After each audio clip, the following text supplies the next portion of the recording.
All right, let's call this meeting of the City Council to order and ask the clerk to call the roll. Council President Lyda, Council Pro-Tem Posey, Here. Councilmember Swiney, Here. Councilmember Driver, here, Councilmember Murphy, Present. Councilmember Middlebrooks, Here. Councilmember McClinton. Here. All right, if everyone will rise for the invocation led by the city clerk and the pledge of allegiance led by Councilor Driver. Dear Heavenly Father, we just thank you for being here with us today. We thank you for being our firm foundation and that rock that we can stand on. We thank you for being here with us at all times, and we thank you for the wisdom and understanding that you give to our leaders. In the name of your Son, Jesus Christ, amen. Attention, salute, pledge. I Pledge allegiance to the flag of the United States of America and to the republic for which it stands, one nation, under God, indivisible, with liberty and justice for all. All right, I will turn it over to the mayor for proclamations, announcements, and reports.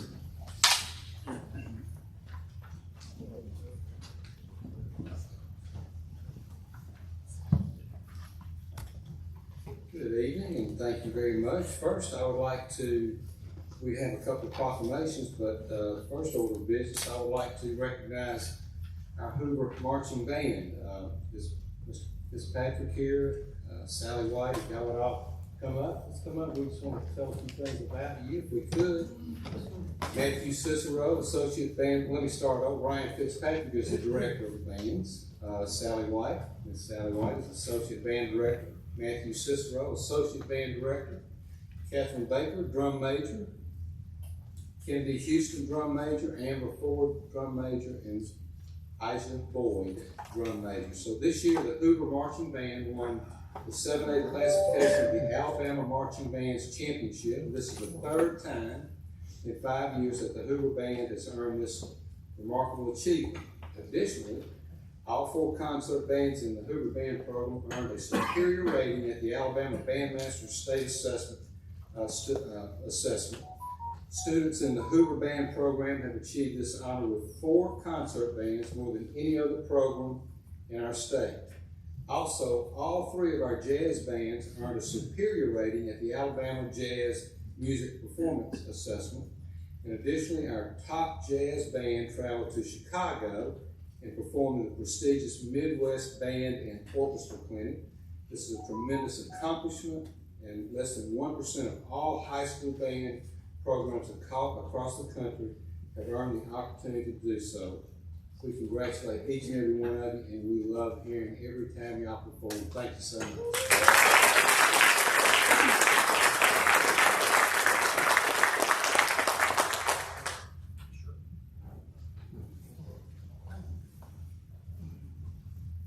Thank you so much. The success of the Hoover Band program is indicative of the community that we serve. We have an incredible array of students who have worked so hard over the years to make such a positive contribution to our school, to our community, and to their investment in instrumental music education. We are very proud to have the chance to be a part of this great tradition. These are our drum majors here. I'm sorry, I know I'm a little red and sweaty. We just came from marching band practice after school, so just gotta keep rolling with the punches. But it's a joy to teach these students. They inspire me as an educator each and every day to give just a little bit more. And again, I say that the success of our program is indicative of who they are, their character, the incredible, talented nature of our community, and the support that we get from all of you and from our Board of Education and from the administration of Hoover High School. Thank you so much for all that you do to continue to support music education within our community and specifically at Hoover High School.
And is Mr. Patrick O'Meara here, and his wife Susan? Come on up. And Morgan, his oldest daughter. This is the Guinness World Record winner. And we have a proclamation for him and his family. If y'all just stand right up there, and we're gonna have our city attorney. I don't think we've had a Guinness guy yet. Right? Good for us.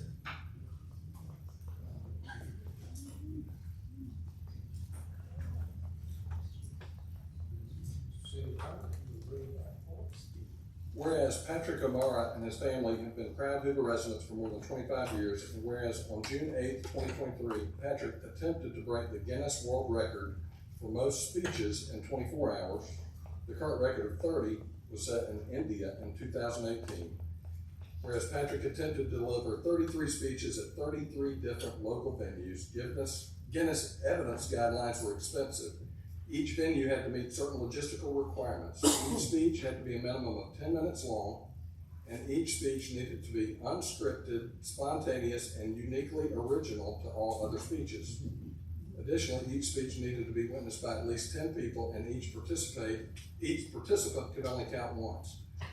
Whereas to provide him with topics, Patrick opened up a new fortune cookie at each venue, then created a 10-minute impromptu speech from the fortune. Whereas of the 33 venues that agreed to participate, 15 of them were Hoover organizations, and Patrick saw folks from the city of Hoover rallying all morning, afternoon, and evening to help populate each venue with the required number of participants. And whereas last week, Patrick was contacted by Guinness stating that he received credit for 32 speeches, beating the old record by 2. And whereas special thanks to the following Hoover organizations, without whose help none of this would have been possible: the Hoover YMCA, Embassy Suites Hoover, Hyatt Place Hoover, Hampton Inn Hoover, Winfrey Hotel, Hoover Chamber of Commerce, Hoover Rec Center, Hoover Senior Center, Hoover Public Library, Alders Gardens, Rossbridge Hotel, Prince of Peace Church, the Finley Center, the Hoover Mat, and Bronx Gap Brewing Company. Now therefore, we, Frank B. Vacate, Mayor, and John B. Lyda, City Council President, and on behalf of the resident of the City of Hoover, hereby present this proclamation to Patrick O'Meara and congratulate him on winning the Guinness World Record for the most speeches in 24 hours.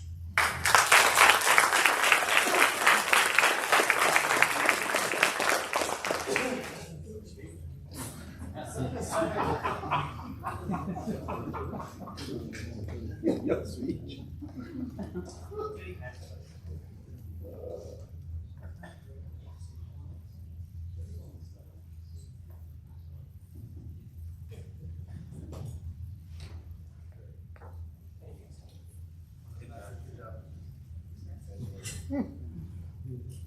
So I asked him if he wanted to speak. His wife said no, he can't.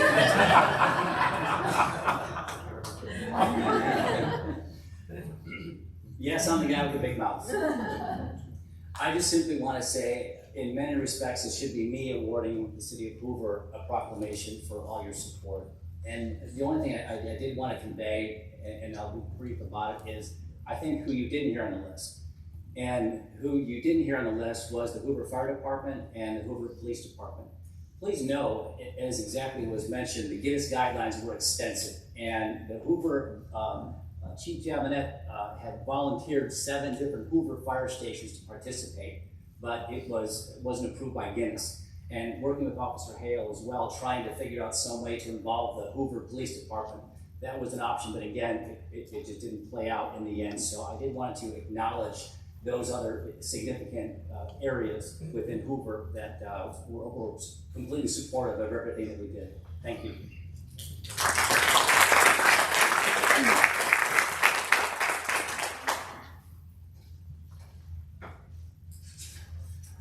So we have had an opportunity tonight to honor our school with one of our bands, and we're so proud of our schools and what they mean to our community. We had an opportunity to honor one of our citizens who has put us in the Guinness Book of, is it Guinness Book of World Records? Is that what it is? Guinness Book of World Records? Wow, we're a city that's on fire. And now, our schools, our citizens, and something that we hold dearly, and I think the city was founded on this particular group, and that's public safety. So tonight, I would like to invite Chief Nick Durzis from the Hoover Police Department, our police chief, Lieutenant Wayne Weems, Sergeant Escott, Sergeant Tyler Watson, Detective Rick Tucker, if you would all come forward. And this is National Police Memorial Week, and we have a proclamation that we would like to read in honor of our police department.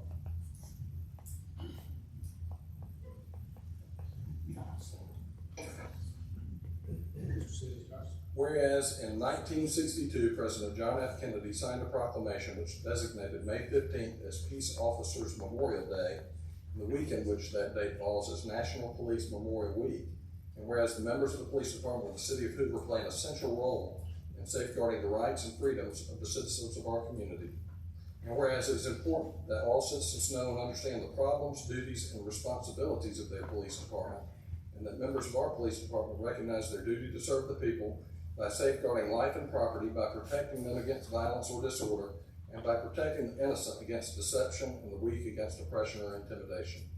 And whereas our police department has grown to be a modern and scientific law enforcement agency which unceasingly provides a vital public service, now therefore we, Frank Vacate, Mayor of the City of Hoover, and City Council President John D. Lyda, do hereby proclaim the week of May 12th through 18th, 2024 as Police Week in the City of Hoover, and encourage all citizens to observe the week with law enforcement officers past and present who, by their faithful and loyal devotion to their responsibilities, have rendered a dedicated service to their communities, and proclaim May 13th, 2023 as Peace Officers Memorial Day in honor of those law enforcement officers who, through their courageous deeds, have made the ultimate sacrifice in service to their community or has become disabled in the performance of their duty.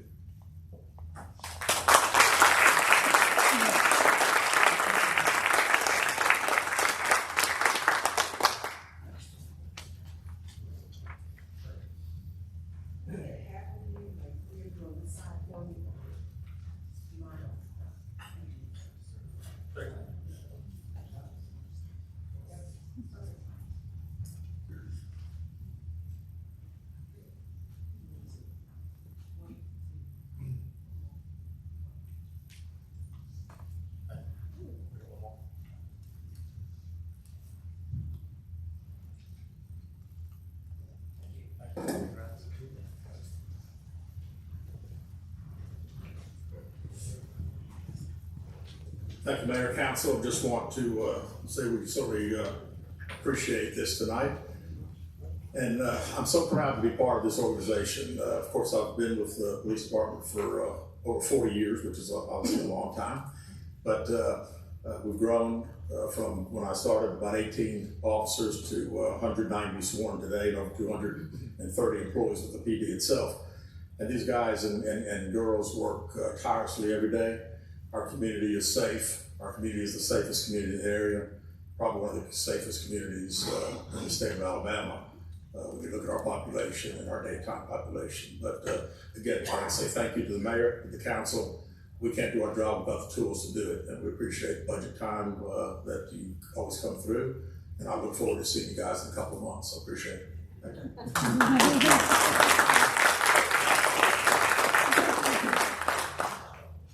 Before we move on to reports, I was looking out of the audience, and I believe you guys are one person short of a quorum out there. So we have, pleased to have former council members Joe Reeves, Alvin Natter, and Gene Smith with us tonight, who served prior to our time, and Gene, you served with us for a term. So thank you for coming back.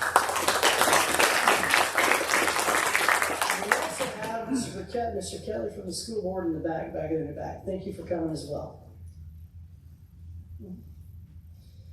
All right, now we will move on to a report from the city clerk, Ms. Dickerson. Council, Mayor Vacate has vetoed ordinance number 24-2640. Any comments on this item? Thank you.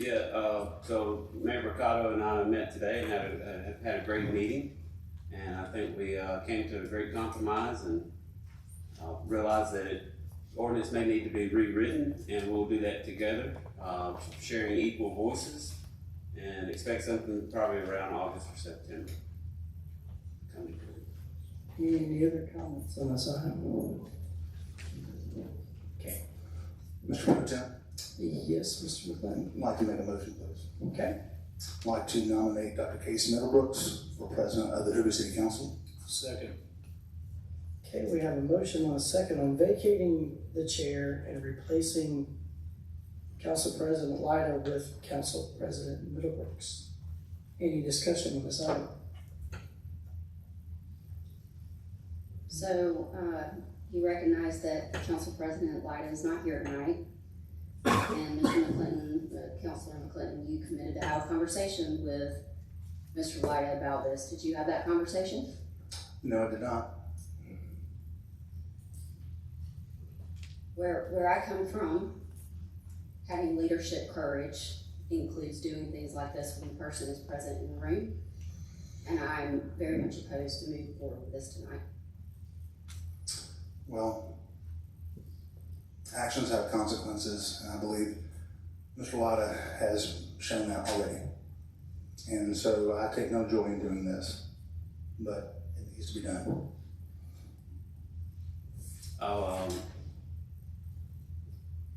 Mr. Driver, I did call Councilman Lyda today. We had a discussion. I didn't ask to be nominated. I appreciate the leadership that Mr. Lyda has given us. As for myself, and I'll recommend to any council member up here, I think we all are leaders. And I would never vote against myself to take any role that the council wishes for me to serve as. I did have a lengthy discussion with John. Like I said, I certainly appreciate his leadership over these past years, and if I'm so elected, I'll try to serve with honor and dignity and bring a little more togetherness to the city, to help the city move forward. And I will certainly rely on John to help me out with that, as all of you. Any other discussion? Okay, we have a motion and a second before us.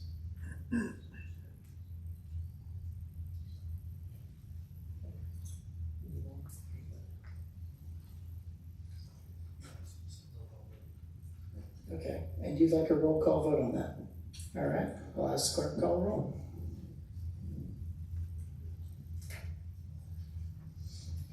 Councilor Swiney, Abstain. Councilor Driver, nay. Councilor Murphy, Abstain. Councilor Middlebrooks, Aye. Councilor McClinton, Aye. Councilor Posey. Aye. So we have 3 ayes, 2 abstains, and 1 nay.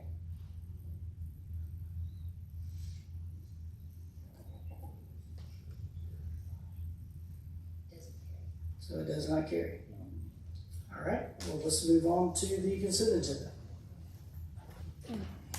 As you all know, we meet for a work session every Thursday night, and we met this one, went over this very lengthy agenda. The items on the consent agenda are things that are smaller items that do not require a lot of conversation, smaller housekeeping things, and that's why we have that there, and then we get to the more lengthy business later on. Does anybody on the council wish to have anything removed from the consent agenda? No? Anyone from the audience? Yes, sir. Number 5.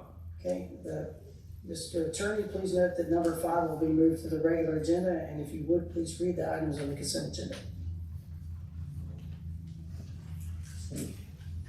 Item number 1 is the payment of bills, which are submitted to the council for approval. Item 2 is the approval of the minutes from the February 15th, 2024 work session and the February 19th, 2024 meeting. Item number 3, resolution 807124 appoints Jeff Rogers to the library board for the city of Hoover to fill the unexpired term of Hal Humphrey, with the term ending on the first day of December 2025.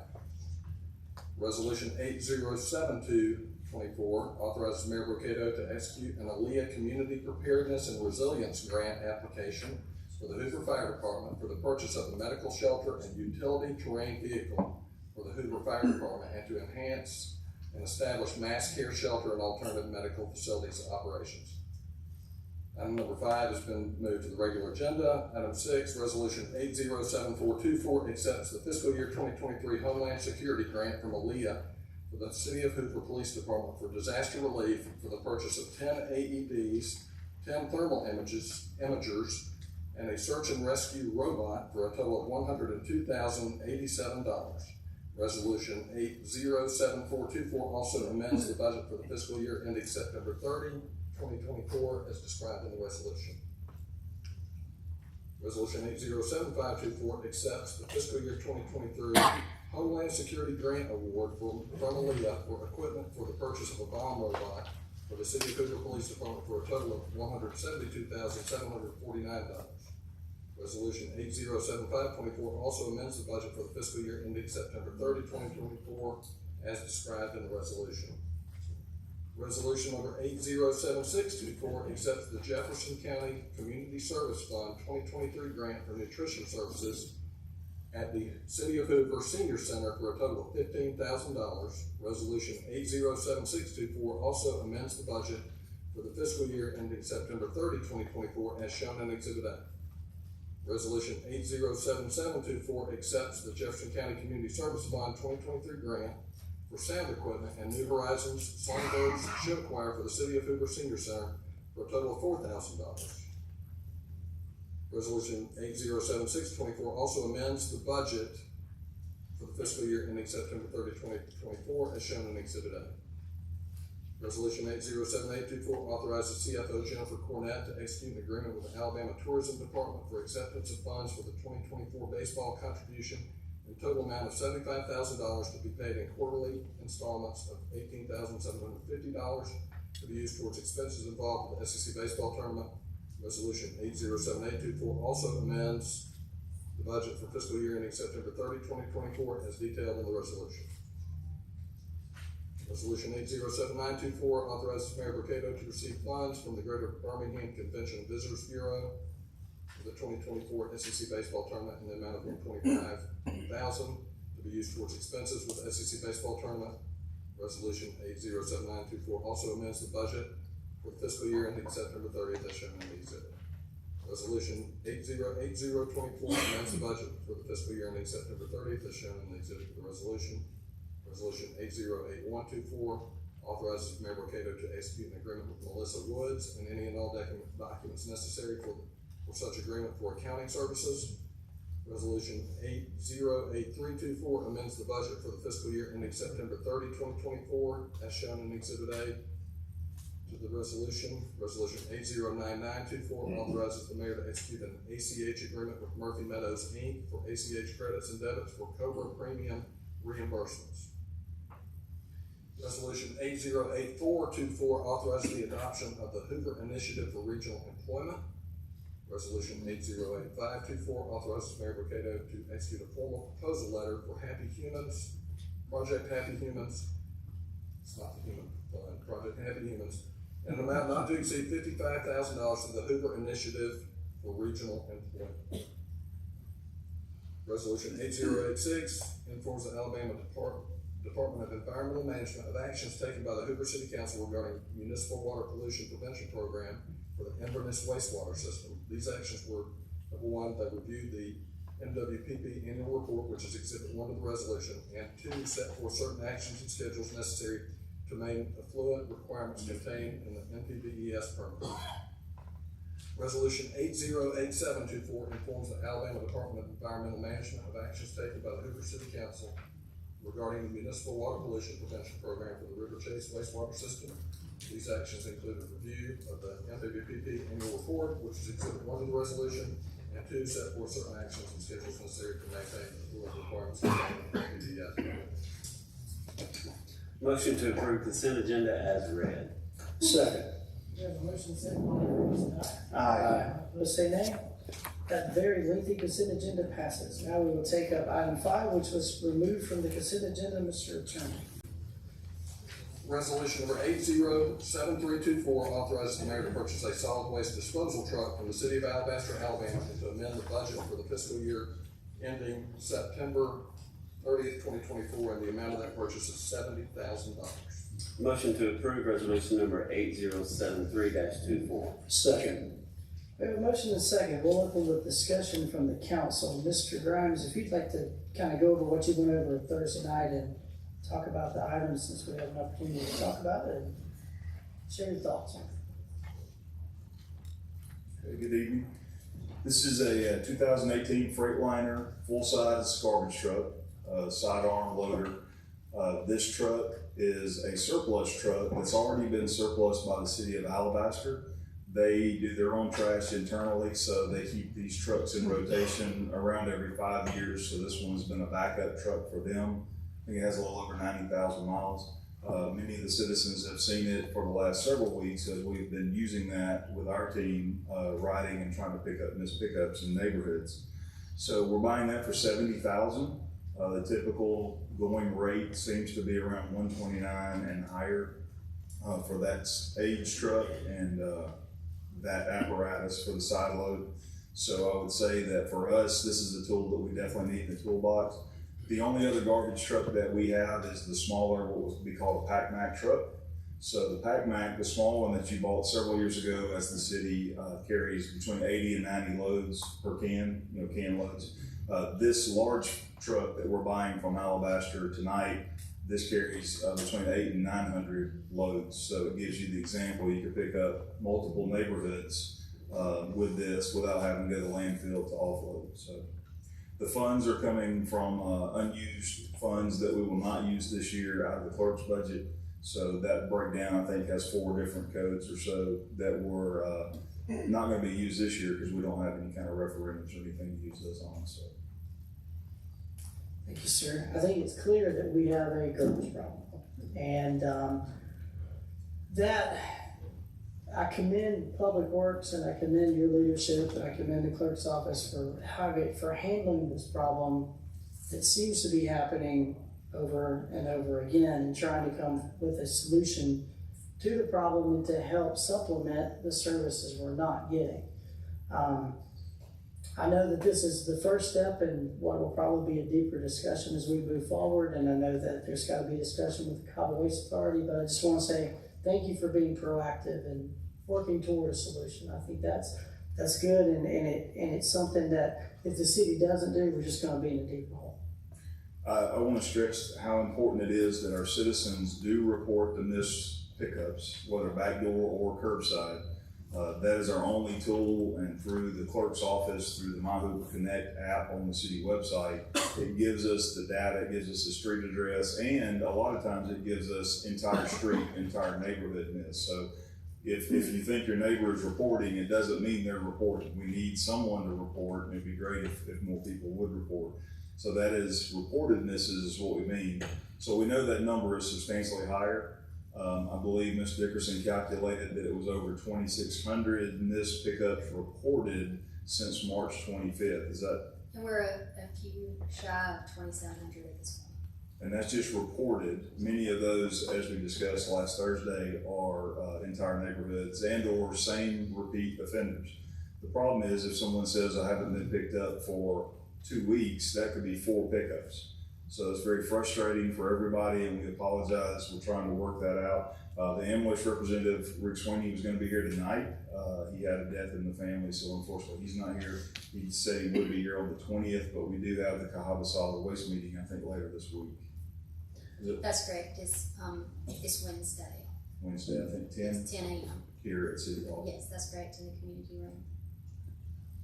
Mr. President, can I? Sure, absolutely. Yes, so a couple things, and I don't know how the contract is written.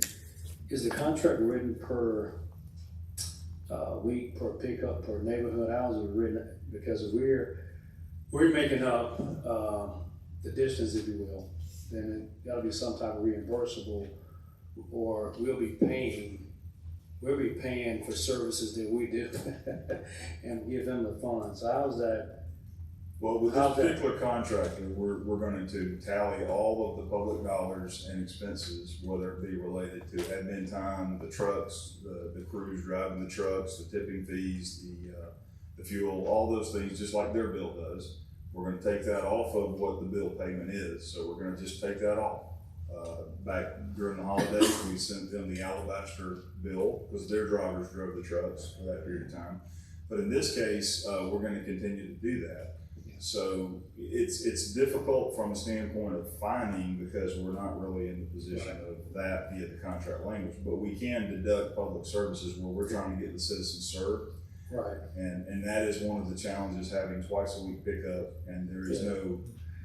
So the last couple questions. So I'm assuming it has to be in the zoning. It has zones of pickup.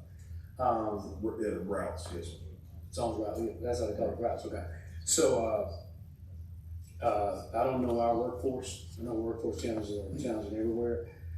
Is it better to realistically meet with them and carve out routes that we will just cover? Because if I'm looking at this correctly, I can be all the way, if I take our truck for pickup, I can stretch them to Greystone, back to Bluff Park, back to, I'm not doing any movement.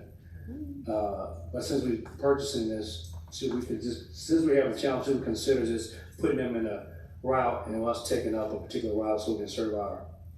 I think there is no bad idea at this point. I think in working with our public works director and the staff involved, and I don't think Jason's in here tonight, but we're taking what the clerk staff provides through the My Hoover Connect reported misses and trying to hit targeted neighborhoods that we know we can now send the big truck. At the same time, we're using the small truck for missed pickups at back door. Yeah. So part of the challenge today alone, I know I saw 2 rental trucks that I know is Amway's in different parts of the city. So they have a lot of rental trucks in service. So that's part of our problem. To simplify it, I think the challenge is this is a logistical contractor that should have this figured out by now. This is a route management issue. We talked about that at a previous meeting. And there's no doubt if we took everyone in this room, almost everyone's probably had at least one package delivered to their house this week.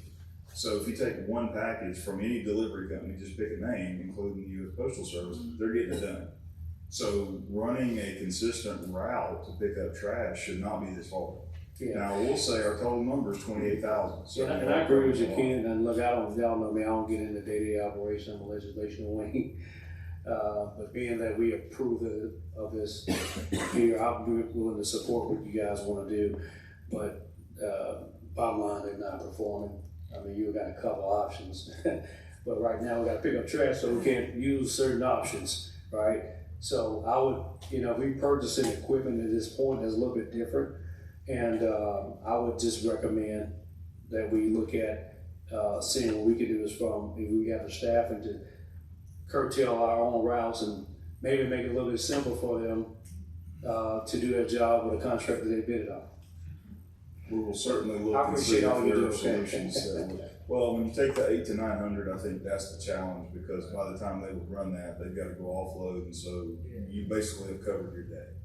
So out of the 28,000, it's a small fraction. So, but we can hit the missed pickups, and that's why it's so important for us to see the citizens report that. And it's just our only mechanism. So please get that out there so we can get that out there. Mr. Grimes, can you speak briefly on how we're holding them accountable for the lack of services? Are we, any financial penalties? We've had meeting after meeting, so I will say that the face-to-face meetings are not producing results. So that is a major challenge, just in the fact that for the last 2 weeks, I think we're averaging reporting misses close to 400. For the last 3 weeks, we've reported over 400 for the last 3 weeks. For the last 3 weeks. Mm-hmm. So it did drop from the 705 that was the peak week reported.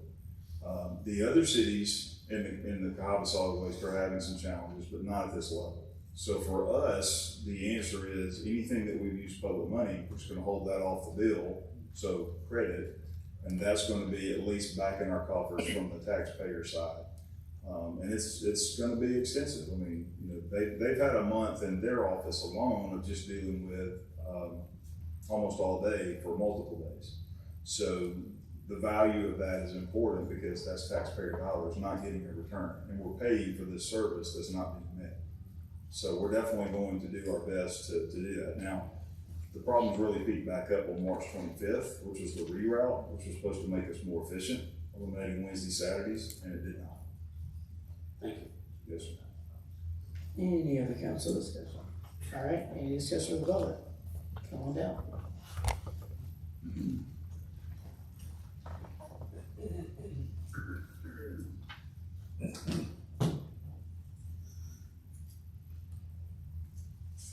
My name is Robin Schultz on Admiral Drive. So I had a long conversation with the clerk before the meeting began, and she explained to me how dire the situation is with this, with the pickup. But we're buying a truck for $70,000, and that $70,000 is just a truck. We have to staff it, we have to maintain it, we have to buy fuel, we have to insure it, and we have to make sure everything is maintained on it. And why we're doing this? Because a particular company is not fulfilling their agreement. And I think the reason for this is noble. I think it's a good thing that we're doing this, because what it shows is we actually care about the people that are being serviced. That's a good thing. But the end result is we're enabling bad behavior by the contractor. We're saying, okay, you're not picking it up, we're gonna take care of that, we're gonna invest the money into taking care of it, and you know it's gonna exceed $70,000. So what I'd like to see is a monthly report as to how we're getting our money back. As we're spending the money on the truck, we're spending the money on all the other things that have to go with the truck. Are we going to get reimbursed? I'm hearing from Mr. Grimes that we are going to get reimbursed. But can we see a report on that reimbursement? It's $70,000. Now the fact that it was that we have it in an unused fund doesn't mean that it's just $70,000 that's laying around. It's still $70,000. And we need to know as taxpayers that we're getting reimbursed on that. And Amwaste is responsible for that. And Amwaste needs to be held accountable for that. Mr. Grimes just said we have monthly meetings and they're not producing anything. We need to start holding them accountable. If it means having a letter by Mr. Corley to them to put a little bit of threat in them, that needs to happen so that we don't spend $70,000 and forget about that. $70,000 equals one police officer, it equals one fireman, it equals one teacher that we don't have right now, that we could use. Thank you. Thank you, sir. Any other comments from the public? I just want to say one thing. Sure. And again, I appreciate all the hard work you do. Just keep in mind, everyone, many times when it's been noted when trash is not picked up, regardless of whose fault it is, there's a domino effect that occurs, meaning that trash will make its way to the watershed, block up stormwater drains, things of that nature. So, again, we should be in this situation, but unfortunately, we are in the situation like any other contract. I feel full confidence in mayor staff to work it out. So I just want to make sure I make that statement. I just wanted to add, that's what I just said, that we will take every asset that's being used for public and we will cut that off of the bill. So I'm not expecting a check from them. I'm just not sending them that in the bill that they're sending us. So we're gonna have the money. So I hope that's there. As far as the price, we're just fortunate that this came up with that truck, that we know the service record from a neighboring city, that we know it will service us, and our shop's already checked it out and that they can make some minor improvements and keep it running. So having the two gives us at least some tools that we currently do not have today. Any other questions? Anybody have anything else? All right, we have a motion and a second. All in favor, say aye. Aye. All opposed, say nay. All right, the motion passes. Now, flipping back over to item number 20, which is resolution number 8089-24, Mr. Corley. This resolution accepts public improvements within the public right-of-way for Abington, phases 1A, 1B, and 2. Motion to approve resolution number 8089-24. Second. We have a motion and a second. Any discussion from the council? Any from the audience? Okay. Having the motion second, all in favor say aye. Aye. All opposed say nay. The motion passes. Number 21, resolution number 8088-24, Mr. Corley. Yes, sir, and if you like, we can probably combine 21, 22, That's and fine. 23, since they're all basically the same. All right, you want to read all those together? Yes, sir. Resolution 808824 accepts public improvements within the public right of way for Avenue by the River, phases 1, 2, 3, and 4. Resolution 809024 accepts public improvements within the public right of way for Fleming Farms, phases 1A, 1B, and 2. And resolution 809124 accepts public improvements within the public right of way for Lake Wilburn, phases 3, 4A, 4B, 5A, 5B, and 5C. Motion to approve resolution numbers 8088-24, 8090-24, and 8091-24. Second. We have a motion and second on these combined items. Any discussion from the council? Any from the audience? All in favor say aye. Aye. All opposed say nay. The motion's carried. Moving to number 24, ordinance number 24-2641, Mr. Corley. This ordinance, and we need a public hearing, this ordinance amends chapter 6, building and building regulations, article 1 in general of the municipal code of the city of Hoover as it relates to permitting fees in the city. Okay. We'll open the public hearing and I'd start with questions from the council. Any from the audience? Okay, we'll close the public hearing and I'll entertain a motion. Motion to approve ordinance number 24-2641. Second. We have a motion second. Again, any comments or questions from the council? Any from the audience? Hearing none. Madam Clerk, if you please call the roll. Councilor Swiney? Aye. Councilor Driver? Aye. Councilor Murphy? Aye. Councilor Middlebrooks? Aye. Councilor McClinton? Aye. Councilor Posey? Aye. This motion is adopted. Moving on to number 25, resolution number 8092-24, Mr. Corley. This resolution authorizes Mayor Vacate to execute a lease agreement with the Waterworks Board of the City of Birmingham for property located at 1351 Chapel Road as a material storage area for an upcoming Birmingham Waterworks Board project located along Chapel Road. Motion to approve resolution number 8092-24. Second. Okay, I have a motion and a second. Mr. Middlebrooks, you standing? I still, there's just one comment I want to make. I work for a public utility, and my ethics commission statement, I don't have to abstain from voting, but because of optics, I just decided not to vote on matters related to Birmingham Waterworks. Completely understandable. We have a motion and a second. Any discussion from the council? Discussion. So your mic on. Okay, all right. Any from the audience? Okay, we have a motion and a second. All in favor say aye. Aye. All opposed say nay. Motion carried. Okay.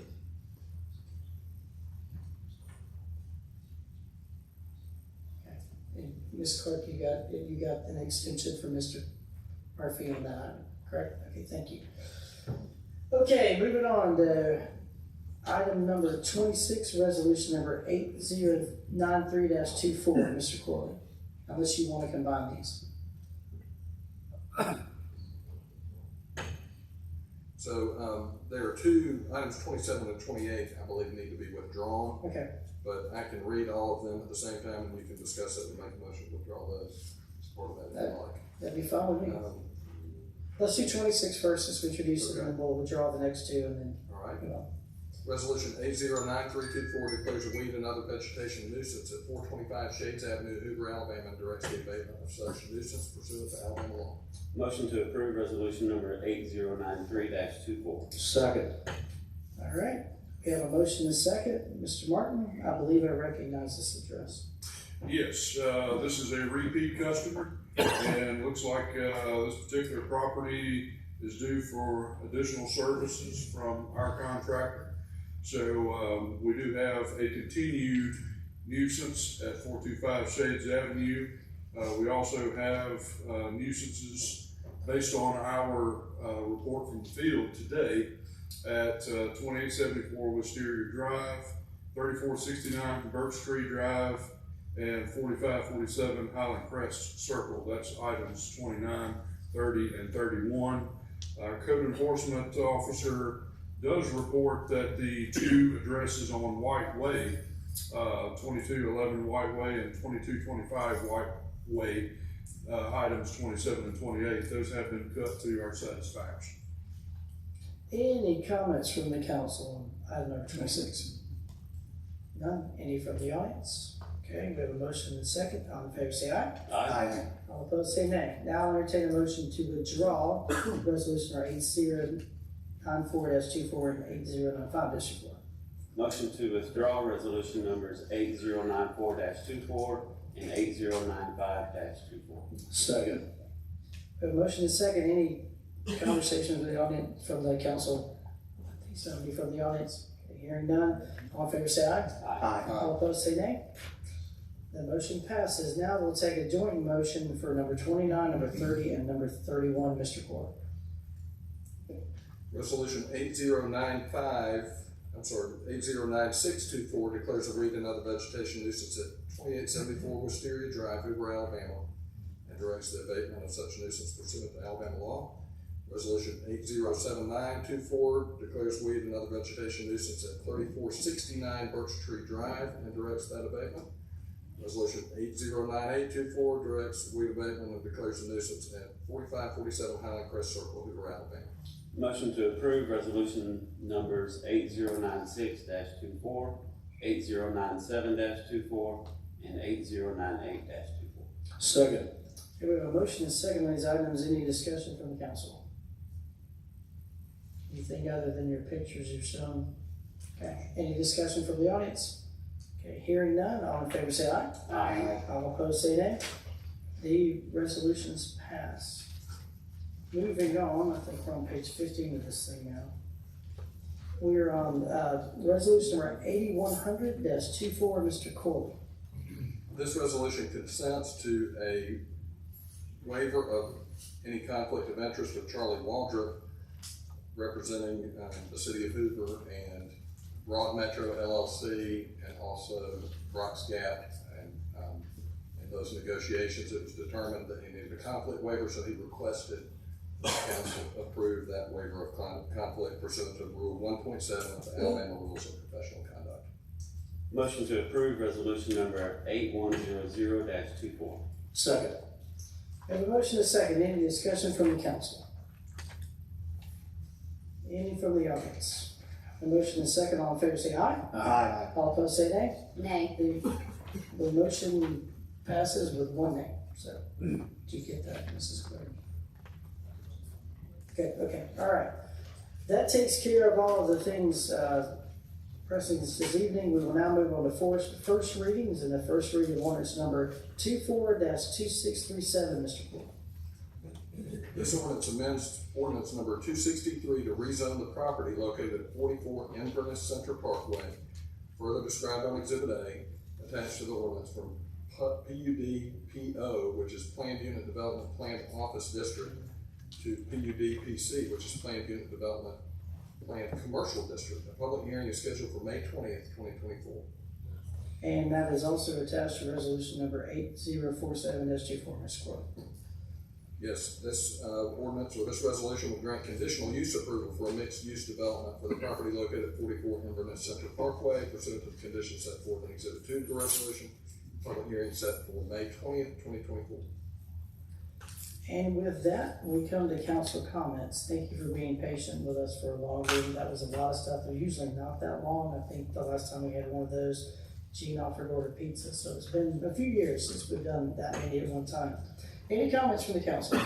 Just one statement. I want to add some clarity. At last work session, I discussed the stormwater fees as it relates to the residential piece.